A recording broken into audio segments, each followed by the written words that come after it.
Pues muchas gracias, Gina, y bienvenida. Gracias a vosotros. ¿Conservas la carpeta amarilla? Sí, la tengo. Está en el despacho de mi padre, detrás del escritorio. ¿Que ahora es tuyo? Que ahora escribo yo ahí. Y ahí tenemos la carpeta amarilla, ya pues muy desgastada, y con toda la documentación, todo lo que se fue acumulando en el proceso, desde que empezamos el proceso para pedir la eutanasia para mi padre. La historia, podemos decir, empieza en un Starbucks en Miami, sí, en marzo del año 2022 y acaba en junio de 2023 ya en Madrid. Sí. Son pocos meses, pero para vosotros fue una eternidad. Sí, fue muy intenso y yo creo que, como todo en la vida, ¿no? Uno dice, voy a hacer esto, y mi padre, que era un hombre muy optimista, y siempre lo fue toda la vida, pues él, cuando me lo dijo, que además era un hombre muy racional, para él era como, bueno, vamos a llegar a Madrid, voy a solicitar la eutanasia, y me lo decía todo el tiempo. Me decía, para mi cumpleaños yo ya no voy a estar vivo, que eso era el 3 de abril. Llegamos el 7 de octubre de 2022 y él no muere hasta el 29 de junio de 2023. El eterno optimista pues descubrió que todo es mucho más complicado, y es normal. La ley es muy garantista, la ley que hay en España de eutanasia, y luego encontramos obstáculos. Fueron meses de desgaste físico para mi padre, que sufrió verdaderamente un gran deterioro. La parte cognitiva la empezaba a sufrir y eso era para él su mayor sufrimiento. Y luego está el desgaste emocional, que fue para la familia y para mí, que él lo que me pidió fue que lo ayudara, y él necesitaba ayuda. Sin mi ayuda, mi padre no hubiera podido hacer este proceso. Claro, empieza el libro con una frase, Gina, ayúdame a morir. Sí. Y acaba el libro con una frase que da título al libro, deséenme un buen viaje, ¿no? Y luego hablaremos de los traumas que ocasiona todo este viaje. Sí. A mí me ha gustado mucho ese punto que das en el libro de acto contraintuitivo, sí, o de un momento en que un médico os da la enhorabuena porque ha sido positivo el dictamen para someterse a la eutanasia, y os da la enhorabuena para la muerte. Sí. Dice el mundo al revés, dices tú, escribes, ¿no, Gina? Sí, vivimos todo de alguna forma al revés, ¿no? Una familia además que amaba y amamos en el recuerdo mucho a mi padre, y entonces era lo que tú dices, ¿no? Y yo lo digo en el libro, contraintuitivo, porque nos pasábamos los días cuidándolo, y mucho, para que él tuviera una gran calidad de vida, y tuvo toda la calidad de vida que se le pudo dar. O sea, cuidándolo para que no se cayera. Tuvo alguna caída dura. Sí, un par de ellas relatas en el libro. Sí, cuidándolo mucho y a la vez haciendo un trámite para que se fuera de este mundo. Entonces, eso es, bueno, es forzar un poco el espíritu, ¿no? Pero había que hacerlo porque era la voluntad de mi padre. Lo tenía clarísimo. Clarísimo. Eso es algo que me sobrecogió en su momento, me sobrecoge hoy, que cuando él me lo pide muy tranquilo. Mi padre era un hombre muy sereno, siempre lo fue, muy racional. También es un hombre que defendió siempre, defendió siempre las libertades individuales. Para él, el derecho a una muerte asistida, por supuesto, en casos pues como el que él que padeció, ¿no? Le parecía algo que había que defender. Lo defendió de una manera teórica, y cuando le llegó, desgraciadamente en la vida, tener la enfermedad que tenía, neurodegenerativa, pues pienso que fue muy coherente. Creía en algo, y cuando le tocó a él, dijo, pues yo voy a hacer esto. Luego está la parte, claro, de la familia y sobre todo de tu madre. A mí quizás es la parte, fíjate, que más me ha conmovido de todo el libro. Sí. Y es la despedida de esta pareja de cine. Sí, lo eran. Y es muy bonito además como tu madre va también asumiendo ella su propio viaje. Sí. Y va asumiendo y va aceptando esa despedida, ¿no? Sí. Lógicamente mis padres fueron pareja desde los 14 años, se conocieron muy jovencitos en La Habana. Fue una historia de amor intensa, también un largo viaje, el del matrimonio. Ellos, con gran sentido del humor, decían, ¿no? Decían los dos, decían, lo nuestro ha sido una cadena perpetua, ¿no? Ha durado toda la vida. Lógicamente, una relación tan estrecha de tantos años, pues crea todas las codependencias, el afecto, la lealtad extrema, ¿no? Para ella era muy difícil, y por eso también mi padre cuando me lo pide me lo dijo, me dijo, me tienes que ayudar con tu madre. Ellos ya habían tenido conversaciones, lógicamente la primera persona a la que él le dice que quiere la eutanasia es a mi madre. Y ella, pues, era muy duro para ella. Claro, no me extraña. Bueno, y somos una familia, lo hemos sido siempre, de mucho discutir, de conversaciones, o sea, una familia verdaderamente liberal, en el sentido de que todo se ha discutido en la casa, no siempre hemos estado de acuerdo, por Dios, ¿quién quiere estar de acuerdo siempre?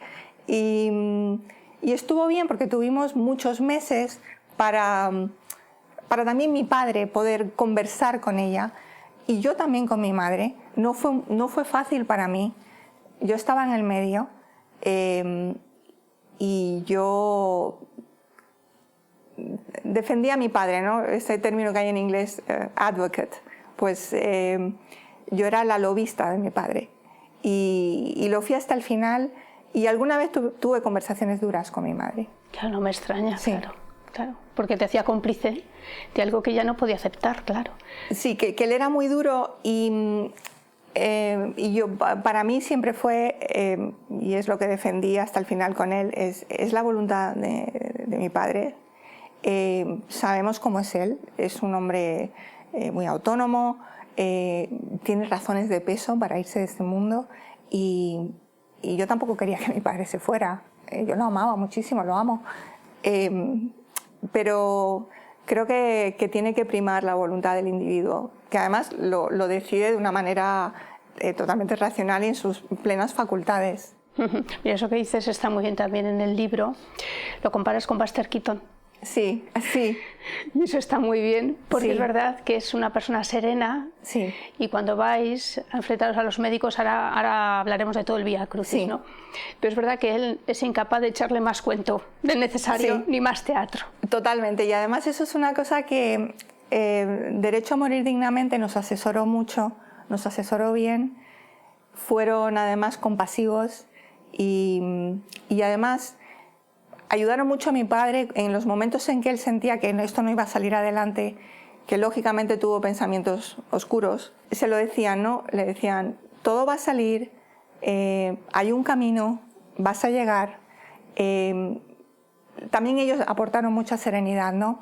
Y le decían, ¿no? Le decían, Carlos, el problema que tienes es que como tú eres tan racional, cuando vas y te sientas con el médico, que incluso eran unas conversaciones un poco dentro de las limitaciones que ya mi padre tenía para expresarse, todo lo bien que él se expresó toda la vida, le decían, es que como eres la persona menos dramática del mundo, pues incluso le decían, vas a tener que de alguna forma recurrir a algún tipo de histrionismo, ¿no? Y mi padre decía, pero es que no tengo por qué. Y eso era y por eso le decíamos, eres el Buster Keaton un poco de la causa de la eutanasia. Cara, ¿no? De piedra es, ¿no? La cara de piedra, sí. Es verdad que se habla de contexto eutanásico, ¿no? Sí. ¿Verdad? Y hay otra cosa que se nombra varias veces en el libro, es el sufrimiento insoportable. Y hablas, claro, de una tasación arbitraria, de ese sufrimiento insoportable. Sí. Quizá ese fue el gran escollo que encontrasteis. Sí. En el informe que hace el neurólogo, un hombre estupendo, un hombre joven, una persona que era la primera vez que se enfrentaba a algo así, porque mi padre es la primera persona con Parkinson que en este hospital público pide una eutanasia. Todas las personas que habían pedido eutanasia en la sección de enfermedades neurodegenerativas han sido personas con ELA. Entonces mi padre en ese sentido fue una novedad. Claro.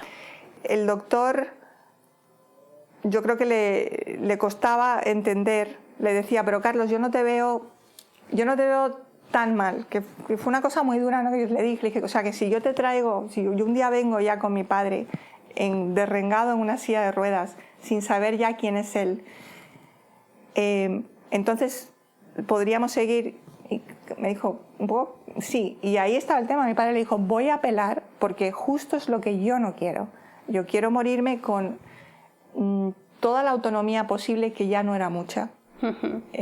Quiero morirme siendo yo. Siendo yo, y ya mi padre al final, ese yo de mi padre ya era una versión, pues, ya deteriorada, ¿no? O sea, y él sufría, porque él era consciente de eso, ¿no? Él me lo decía, y está en el libro, me decía, se me están muriendo las palabras. Y un hombre que era tan elocuente. La nube negra, ¿no? Sí. Esa que por la falta de dopamina, que es algo que yo ahora... Me faltaron conversaciones con mi padre, era demasiado, pero sobre realmente qué ocurría en ese cerebro con esa falta de dopamina. Y luego la levodopa, ese medicamento que llega un momento que realmente ya no hace nada. Aparte de que él tenía un Parkinson atípico, raro, que la levodopa en realidad es inútil. Tenía parálisis supranuclear progresiva. Claro, porque hay Parkinson que se operan, que se ponen en repositorios, Sí. Es decir, ahora mismo, claro, cada año se avanza más, lo digo por familiares cercanos, claro, que están en esa situación, ¿no? Y es muy importante que se sepa que claro que mi padre habría querido seguir viviendo, por supuesto. Él estaba muy pendiente de los avances y lo hablábamos. Y me decía, ¿has visto este tal? Pero ya el deterioro era ya muy grande. Y el tipo de Parkinson que él tenía, nada de eso servía. Y tengo que decir, me insultaba un poco que viniera gente a contarle cosas a mi padre de cosas de curanderos, a vender ideas locas para un hombre que estaba en una situación límite. Y eso me molestaba mucho. Y luego además te habrán contado la historia de primos, de familiares. Sí, exactamente, sí. Y eso es verdad que, claro, en fin, era un Parkinson muy extraño. Sí. Y además os dieron como un jarro de agua fría la noticia de que, claro, la enfermedad que tenía era mucho más grave, afectaba mucho más al cerebro y que al final, además, la degeneración se aceleraba por momentos, ¿no?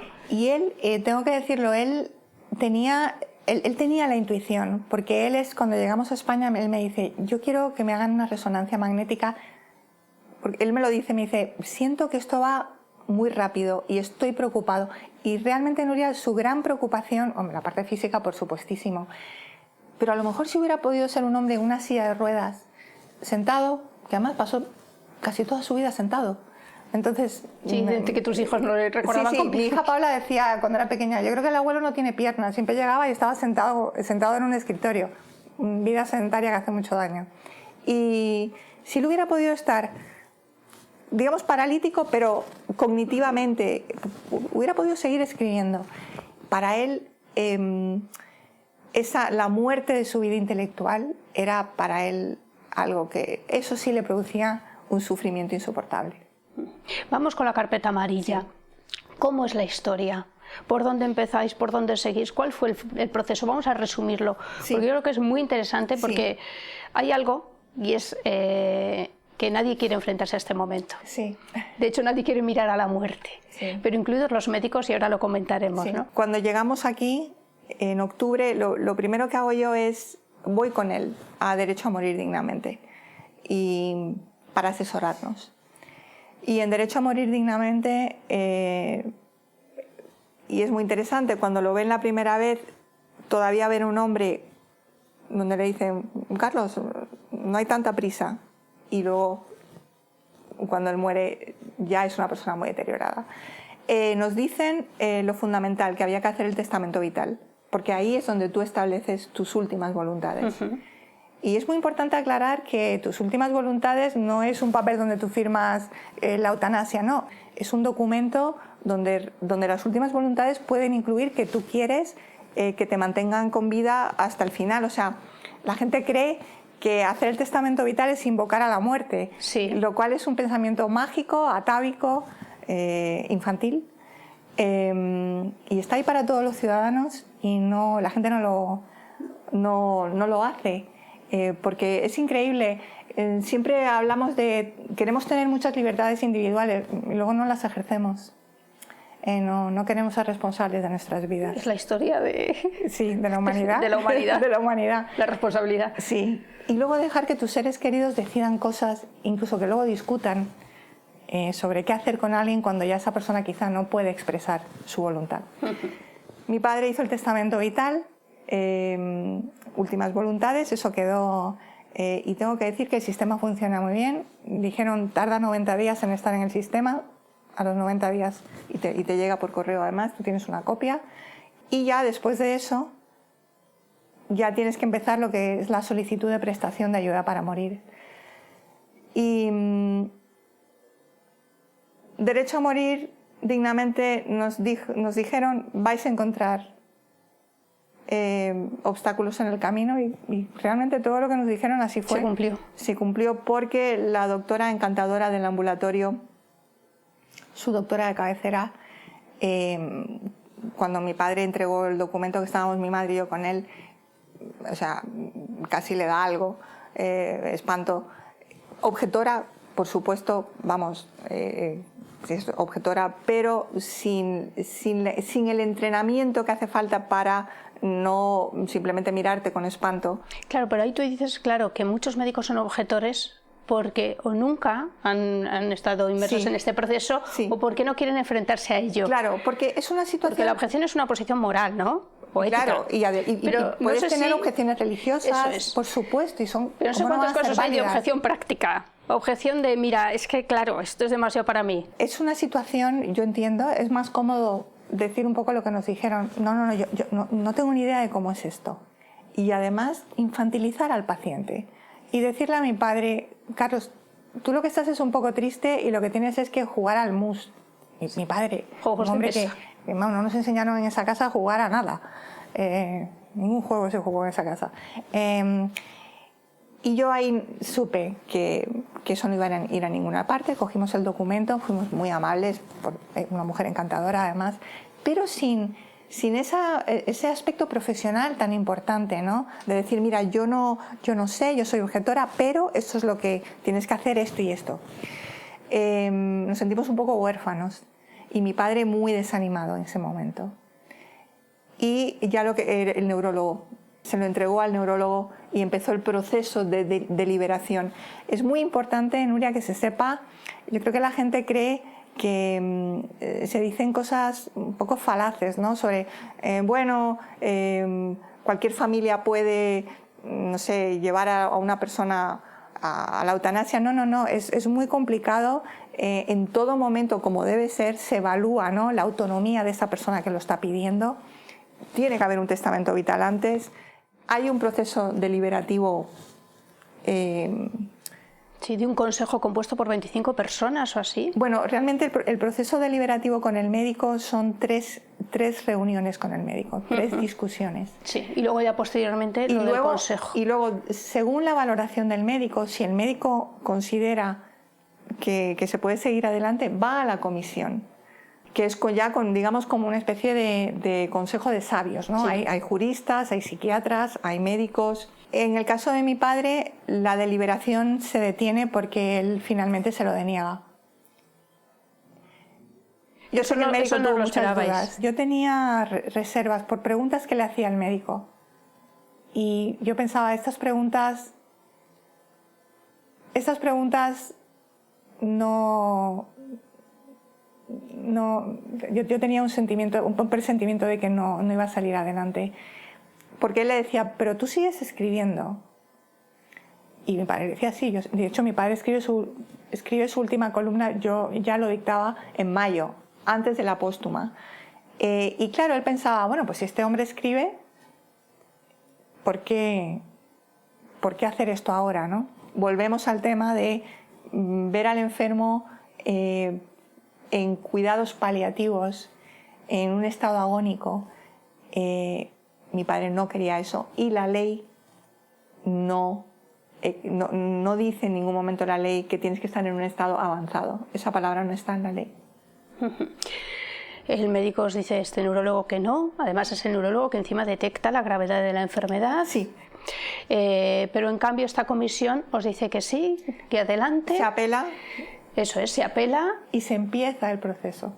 os dice que sí, pero en un momento que os dice que sí, que vosotros es cuando os da la enhorabuena, Sí.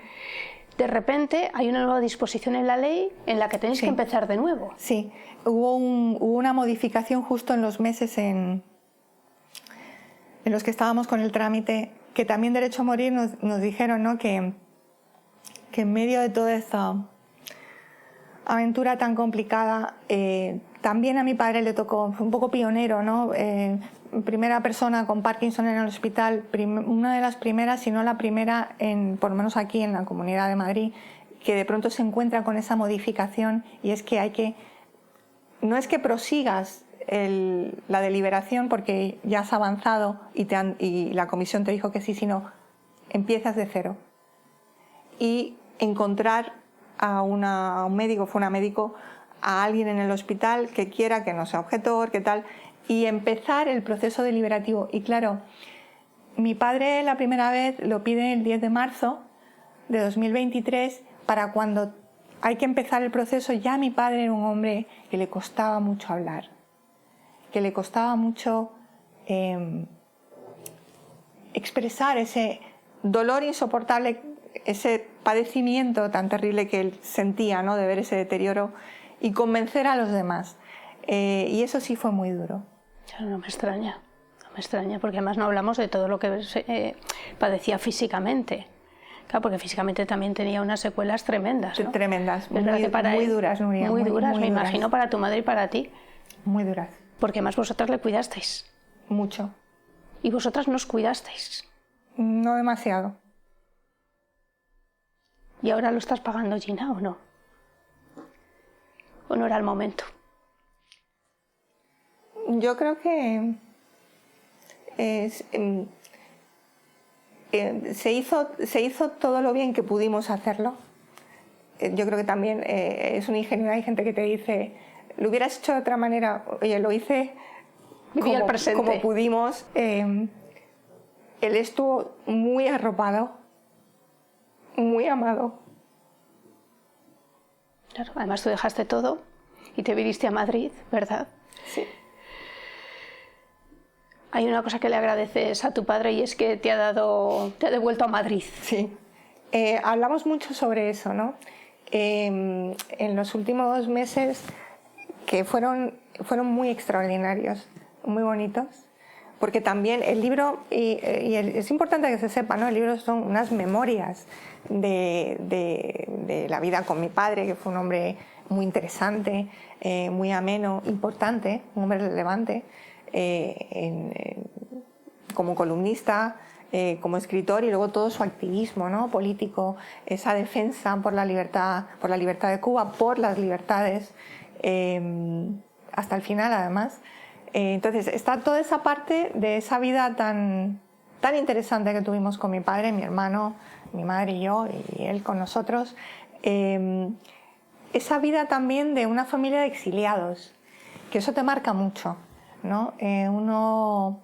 El desarraigo, ¿no?, es parte de nuestra seña de identidad. Y hablábamos mucho hacia el final, ¿no?, él lo decía, ¿no?, decía, yo pienso que no hice, o sea, que no me esforcé lo suficiente para que pertenecierais. Lógicamente siempre una familia donde el exilio, incluso la idea de él, cuando cae el muro de Berlín, de hay que volver a Cuba, que mi hermano y yo nos mirábamos un poco como, de verdad hay que volver a Cuba, o sea, somos parte nosotros de esa aventura. Yeah. Y él lo decía, ¿no?, decían, creo que no fuimos capaces, tu madre y yo, de proporcionar, ¿no?, arraigo. Pero eso también es parte de la vida. Entonces, pero Madrid siempre fue, o sea, cuando nosotros llegamos aquí en el 70, España es un gran hallazgo para ellos, en todos los sentidos. Intelectualmente fue muy importante para mi padre. Él vive la transición que para él fue su sueño de Cuba. Fue su sueño de Cuba, sí. Él lo veía, yo sé que se critica mucho, también un poco, ¿no?, yo creo que la transición un poco como los últimos meses con mi padre, se hizo lo que se pudo. Eso es. O sea, y luego es revisable, por supuesto. Y él eso lo vivió con gran entusiasmo. Entonces hablábamos mucho de eso, ¿no?, y de la maravilla de haber vuelto a Madrid. Y siempre pensamos en volver, se volvió antes. Y él me lo decía, me decía, qué bien que ya estás aquí, ¿no? Y yo decía, pues sí, tienes razón, qué bien que estamos aquí. ¿Qué relación tienes tú con Cuba? Hay una especie de relación amor-odio, sí, ¿verdad? Sí, sí lo hay. Sí. ¿Te ves volviendo a Cuba o no? La verdad no. Me imagino que, creo que cuando escribí el libro estaba muy enfadada. Y se ve. Sí, lo estaba. Me dio mucha tristeza, ¿no? que él nunca pudiera volver. Un hombre tan importante para Cuba. Volveré, sí, cuando aquello cambie. Sí, he llegado a pensar que a lo mejor no cambia nunca. Es como una maldición extraña la de Cuba, ¿no? Puede que vuelva, ¿por qué no? A lo mejor mis hijas, estas cosas que le gustan a los hijos, vamos a llevarte, mamá, pues bueno. Ellas han ido, cada una por su cuenta. ¿Ah, sí? Sí, Paola fue y Gabriela fue, y yo me alegré, porque también es importante que ellos vean y que juzguen ellos. Ellos saben muy bien lo que es ese país, y que vinieran ellos con sus impresiones. Les pareció un país, cada una fue por su cuenta, pues en unas condiciones terribles, pero que ellas tuvieran su propia opinión, ¿no? Yo creo que hay que descargar a la gente que viene detrás, ¿no? Del trauma, ¿no? No tiene que llevarlo tan a cuestas como lo hemos llevado a lo mejor mi hermano y yo, ¿no? Sí, puede que vuelva. Deseo lo mejor para Cuba, para los cubanos. Yo soy cubana. Me importa mucho lo que pase y ojalá haya un cambio, pero... Y lo digo en el libro, ¿no? Que hay un momento en que lo digo, ¿no? Que yo he sido un poco como una ocupa, ¿no? En una casa que al final pues nunca viví en ella, ¿no? Lo vivimos todo, mi hermano y yo, a través de nuestros padres. Es una vida muy enriquecedora, pero es una carga que uno lleva. Uh-huh. Y la historia de mi vida realmente estaba vinculada a mi formación en España, ¿no? Esa es más mi identidad. ¿Y tu padre? Porque es muy bonito cuando va a ver la obra de teatro. El jacuzzi. El jacuzzi, sí, de los jóvenes cubanos, sí. Y eso le revitaliza. Totalmente. Ya estaba muy... Ya habíamos hablado y me había dicho, yo ya no puedo seguir escribiendo la columna. Que para mí también era muy duro, porque tenía que revisarla con él, veía todo lo que le... Mi padre era un hombre que escribía una columna en, no sé, una hora, como mucho. O sea, era un columnista formidable. Sí, intelectual. Sí, entonces al final le costaba 3 días escribiéndola, porque esa nube, era una cosa tremenda, ¿no? Y sale de ahí y me dice, no, yo voy a escribir sobre esto. Y dije, bueno, vale, pues nada, pues escribió. Y de hecho, su última columna es una carta abierta a Miguel Díaz-Canel, uh-huh, en la que él dice, ¿no? Este es el recetario, si lo siguieras, todavía tienes la oportunidad, ¿no? de salir un poco mejor parado en la historia si hicieras cambios. Ese hombre optimista que fue mi padre, y que se despidió pensando, ¿no? que por supuesto que Cuba tendrá su momento, ¿no? Y con la tristeza de que nunca pudo volver. Y acaba también en los barrios de la infancia. Eso también es muy bonito en el libro, ¿no? Sí, cuando él sí, porque tú además le animas a que recupere esas historias, sí, ¿no? Que yo le digo, ¿por qué no escribes como estampas habaneras? Y él empieza, además es muy gracioso, porque empieza haciendo un relato que acaba siendo un relato erótico, ¿no? Escribe muy poco porque ya no tenía ganas, ¿no? Y yo me reía, ¿no? Y le decía, Carlos, o sea, acabas haciendo una historia sobre tu lujuria erótica de niño con una señora del barrio, una mesonera, ¿no? Sí, muy gracioso. Sí. Y es verdad que él vuelve a esa infancia, sí, porque no sé si lo he entendido yo bien o no, pero él durmiendo o en sueños sí que recuerda aquello. Sí, vuelve a su infancia. Vuelve, y además en los últimos tiempos me decía que soñaba mucho con su madre, con mi abuela. Sí. Uh-huh.